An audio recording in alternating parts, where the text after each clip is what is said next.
বন্ধুরা, কুইন্টন ডিককের ঝোড়ো ইনিংসে কলকাতা নাইট রাইডার্স আইপিএল 2025-এর প্রথম জয় পেল রাজস্থান রয়্যালসের বিরুদ্ধে। তার সঙ্গে কলকাতা নাইট রাইডার্সের বোলাররাও কিন্তু তাদের অরিজিনাল ফর্মে ফিরেছে। হ্যাঁ বন্ধুরা, কলকাতা নাইট রাইডার্সের বোলাররা আজকে দুর্দান্ত বোলিং করে রাজস্থান রয়্যালসকে কিন্তু 151 রানে আটকে দিয়েছিল। আর তারপরেই শুরু হয়েছে কলকাতা নাইট রাইডার্সের ওপেনার কুইন্টন ডিককের ঝোড়ো ইনিংস। হ্যাঁ বন্ধুরা, কুইন্টন ডিকক 97 রানের নট আউট একটা ইনিংস খেলেছে। তো দেখো, গত ম্যাচে শ্রেয়াস আইয়ার 42 বলে 97 রানের একটা নট আউট ইনিংস খেলেছিল, একটা iconic innings.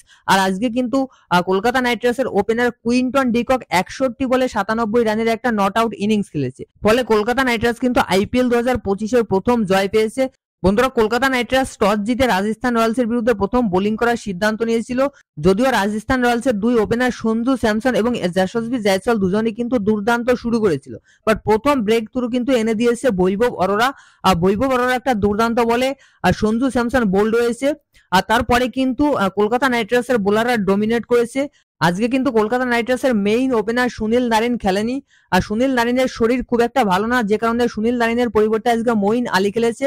But Moin Ali কিন্তু বল হাতে দুর্দান্ত বোলিং করেছে, যেখানে পাওয়ার প্লেতেই কিন্তু মঈন আলীকে দিয়ে বোলিং করিয়েছে আজিঙ্কে রাহানে। দেখো, মঈন আলী 2টো উইকেট নিয়েছে।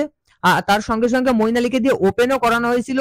আর যদিও unfortunately Moeen Ali run out হয়ে গিয়েছে একটা মিস আন্ডারস্ট্যান্ডিং এর জন্য। তো তারপরেও কলকাতা নাইট রাইডার্সের আদার ওপেনার কুইন্টন ডিকক কিন্তু দারুণ খেলেছে। 61 বলে 97 রানের একটা ইনিংস খেলেছে, 160 স্ট্রাইক রেটে খেলেছে, 8টা 4 মেরেছে এবং 6টা 6 মেরেছে, একটা দুর্দান্ত ইনিংস। আজিঙ্কে রাহানে 15 বলে 18 রান করেছে, অঙ্ক্রিশ রঘুবংশী 17 বলে 22 রান করেছে। দেখো, কমপ্লিটলি কিন্তু একটা ডমিনেটিং ম্যাচ ছিল কলকাতা নাইট রাইডার্সের জন্য এই ম্যাচটা একটা গুরুত্বপূর্ণ ম্যাচও কিন্তু ছিল।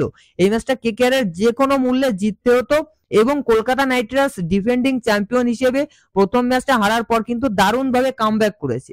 এই কামব্যাকটারই কিন্তু অপেক্ষায় ছিল কেকেআর ফ্যানরা। তো মেবি কেকেআর ফ্যানরা খুশি, বাট আজকের ম্যাচটাতে যে একটা ইম্পর্টেন্ট জিনিস আমাদের সামনে এসেছে, আর সেটা হচ্ছে স্পেন্সার জনসন কিন্তু খুব একটা কার্যকর বোলিং করতে পারছে না। দেখো, আজকে একটা স্লো পিচে খেলা হয়েছে, যেখানে প্রত্যেকটা বোলার কিন্তু সুবিধা পেয়েছে। ইভেন বৈভব অরোরা গত ম্যাচে খারাপ বোলিং করলো, এই ম্যাচে কিন্তু বৈভব অরোরা তার লেন্থ এবং লাইন আর ঠিকঠাক মতো ইউজ করতে পেরেছে।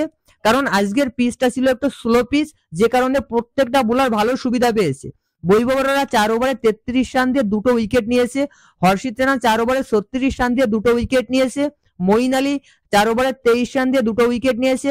বরুণ চক্রবর্তী 4 ওভারে 17 রান দিয়ে 2টো উইকেট নিয়েছে।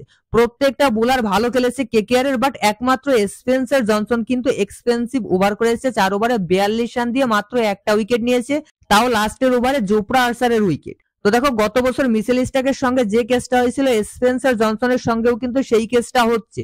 মিচেল স্টার্ক প্রথম কয়েকটা ম্যাচে ভালো খেলতে পারেনি কেকেআর এর হয়ে, আর স্পেন্সার জনসনও কিন্তু প্রথম 2টো ম্যাচ খেললো, 2টো ম্যাচেই কিন্তু খুব একটা ভালো পারফরমেন্স করতে পারেনি। এবার কেকেআর এর কাছে অন্য বোলার রয়েছে, ফাস্ট বোলার অ্যান্ড্রিক নোকিয়া রয়েছে, তো নোকিয়াকে খেলাতে পারে পরের ম্যাচে, সেটা হচ্ছে পরের কথা। বাট স্পেন্সার জনসন কিন্তু খুব একটা ভালো বোলিং করছে না।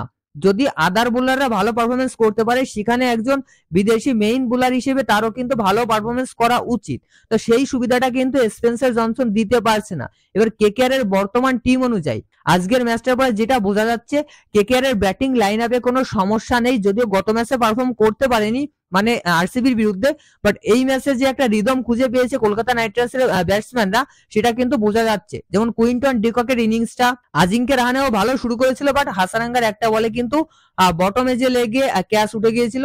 তবে অঙ্ক্রিশ রঘুবংশী কিন্তু কুইন্টন ডিকককে সাথ দিয়েছে।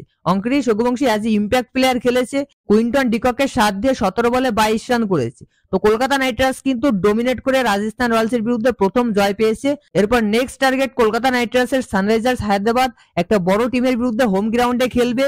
আর যদি এই রিদমটা ধরে রাখতে পারে কেকেআর এর বোলাররা এবং কেকেআর এর ব্যাটসম্যানরা, তবে অবশ্যই সানরাইজার্স হায়দ্রাবাদকে কিন্তু ঘরের মাঠে হারাতে পারবে।